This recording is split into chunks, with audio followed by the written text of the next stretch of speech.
चलो अभी आज हम स्टार्ट करेंगे वही अपने ऑडिट इन 100 पेजेस के समरी से। हार्ड कॉपी सॉफ्ट कॉपी आपको परचेज करनी हो तो लिंक डिस्क्रिप्शन में। तो वी विल स्टार्ट विद ऐसे 230 आपके किसके बारे में बात करते हैं, रिस्पॉन्सेज टू असेस्ड रिस्क। देखो हमने ऐसे 300 कर लिया, हमने 315 कर लिया, हमने 320 कर लिया, अब हम 330 that is responses to assessed risk. आप जो जो रिस्क आइडेंटिफाई कर चुके हो उसका रिस्पॉन्स क्या देना, आप उसके अगेंस्ट एक्शन क्या लोगे। तो ऑब्जेक्टिव होता है आपका to obtain sufficient and appropriate audit evidence about assessed risk of material misstatement through design and implementing appropriate responses. आपको अप्रोप्रिएट मेनली आप क्या रिस्पॉन्स करोगे, अपने रिस्क आइडेंटिफाई तो कर ली, what will be your response, आपको ये ऐसे में आइडेंटिफाई करना है कि what will be your response. ठीक है।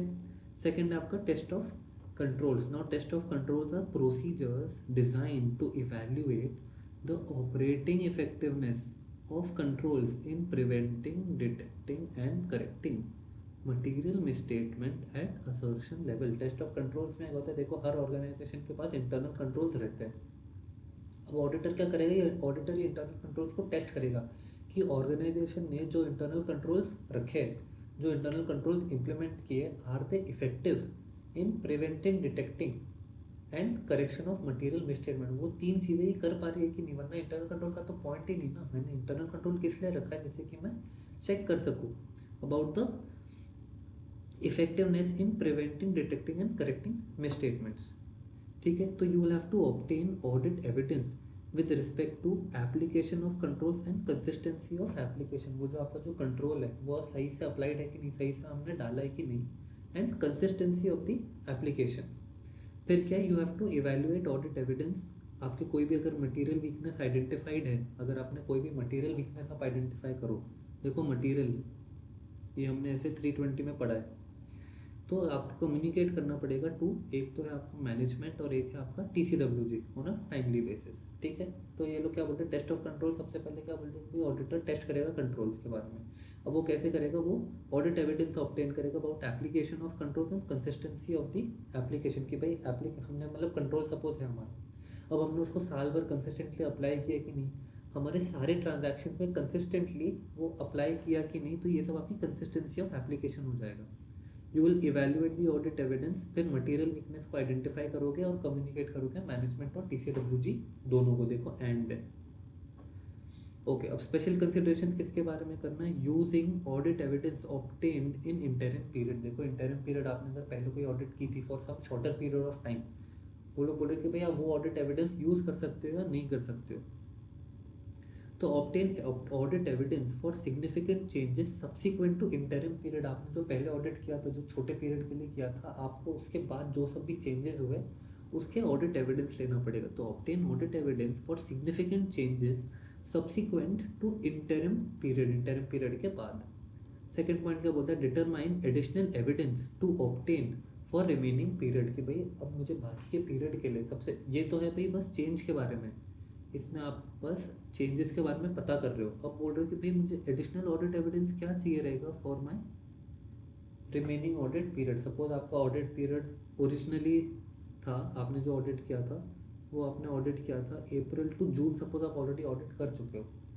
ठीक है, ये this is your interim period. अब आप जो ऑडिट करो, अब आप तो करो अप्रैल टू मार्च कर रहे हो, तो ये लोग क्या बोल रहे हैं, भाई तुमने जून तक तो कर ही लिया है ना, तुम जुलाई से मार्च तक का देख लो क्या क्या चेंजेस हुआ है और उसके ऑडिट एविडेंस और ले लो कि और क्या क्या ऑडिट एविडेंस लेना है, तो तुम्हारा पूरा अप्रैल टू मार्च का पीरियड काउंट हो जाएगा। तो ये तुम्हारा फर्स्ट हो गया। सेकंड क्या बोलता है, using audit evidence obtained during previous audit. तुमने जो भी प्रीवियस ऑडिट में ऑडिट एविडेंस ऑब्टेन किया उसको कैसे यूज़ करना है। तो establish continuing relevance of evidence. भाई तुम्हें जो पहले एविडेंस मिला था, इज इट स्टिल रेलेवेंट और not, is it still relevant और नॉट, तो आपको वो चेक करना पड़ेगा। Establish continuing relevance of evidence by determining changes subsequent to previous audit. Previous audit के बाद जो सब भी चेंजेस हुए, तो अगर कोई चेंजेस हुए तो test controls in current audit. अगर कंट्रोल्स में कुछ चेंजेस हुए तो फिर आपको अभी वापस टेस्ट करना पड़ेगा। बट अगर कोई चेंजेस नहीं हुए तो test the controls once in 3 audits. आपको हर 3 ऑडिट्स में आप चेक करते रहो, even though there are no changes, but once every 3 times you will have to check. Okay. फिर अपना नेक्स्ट टॉपिक क्या है, factors warranting retest of controls. कि भाई कभी कभार आपको कंट्रोल्स को वापस टेस्ट करना पड़ेगा, तो कब होता है वो। So your first point is deficient control environment. Control environment आपको याद है, हमने पढ़ा था ऐसे में, उसका हमने की बनाई थी, कंट्रोल एनवायरनमेंट की बनाई थी ना, CRICM, है ना। तो अगर आपका कंट्रोल एनवायरनमेंट में कोई भी डेफिशिएंसी है तो वो चेक कर लो, मतलब उसके वजह से आपको इंटरनल कंट्रोल वापस रीटेस्ट करना पड़ेगा। सेकेंड क्या है, significant manual element to relevant control. देखो मोस्टली अगर आपके कंट्रोल ऑटोमेटेड है विदाउट मैनुअल इंटरवेंशन तो उसमें इतनी दिक्कत नहीं है, बट अगर मैनुअल इंटरवेंशन है, human are prone to make mistakes, तो उसमें आपको कंट्रोल को वापस चेक करना पड़ेगा। दैट इज अगर मैनुअल एलिमेंट है उसमें। थर्ड क्या बोल रहा है, changing circumstances that indicate need for changes in control. अगर आपकी कोई भी एक्सटर्नली या तो इंटरनली कुछ भी, अगर आपके कोई भी सर्कमस्टेंसेज चेंज हुए और आपको लग रहा है कि भाई इसकी वजह से मुझे कंट्रोल तो वापस चेक करने पड़ेंगे, तो that is your C point. D point क्या बोलते हैं, डेफिशिएंट कंट्रोल मॉनिटरिंग। देखो फर्म की या क्लाइंट की जो इंटरनल टीम जो मॉनिटर करती है कंट्रोल को, वो team is not doing its work fine, तो there is deficient control monitoring. वो लोग मॉनिटर नहीं करे कंट्रोल को ठीक, तो आपको चेक करना पड़ेगा। एंड फिर क्या, डेफिशिएंट जनरल आईटी कंट्रोल। देखो आपके जो नॉर्मल इंटरनल कंट्रोल्स है, they will of course be affected by your IT controls, कि आपके सिस्टम के इंटरनल कंट्रोल्स, सिस्टम के जो जनरल आईटी कंट्रोल्स है वो कितने स्ट्रॉन्ग है। अगर तो वो ही वीक हो तो फिर आपके तो इंटरनल कंट्रोल्स भी वीक होने ही होने हैं, है ना। ठीक है, चलो अब अपना सबसे इंपॉर्टेंट पॉइंट है, इसको स्टार मार्क कर दो, इज योर सब्सटैंटिव प्रोसीजर्स। तो सब्सटैंटिव प्रोसीजर्स क्या होते हैं, these are procedure design to detect material misstatement at the assertion level. आपका असर्शन लेवल पे कोई अगर मटेरियल मिसस्टेटमेंट्स है, ये डिज़ाइन उसी के लिए जिससे कि उनको डिटेक्ट कर सके। Now substantive procedures are made of two parts. Part number 1 है आपका test of details and part number 2 है आपका सब्सटैंटिव एनालिटिकल प्रोसीजर। ये आपके दो चीज़ें होती है, एक क्या होती है आपका टेस्ट ऑफ कंट्रोल, एक होता है सब्सटैंटिव एनालिटिकल प्रोसीजर्स। अब आपका देखो sorry test of details, test of details में कि आपके क्या क्या आते हैं, for class of transaction, account balance and disclosure, ये सब आपके टेस्ट ऑफ डिटेल में आ जाते हैं। ओके, अब नेक्स्ट पार्ट क्या है, external confirmation procedures as substantive procedures. तो आपके सब्सटैंटिव प्रोसीजर्स, अगर आप एक्सटर्नल कंफर्मेशन ले रहे हो तो उसको हम सब्सटैंटिव प्रोसीजर्स ट्रीट करेंगे।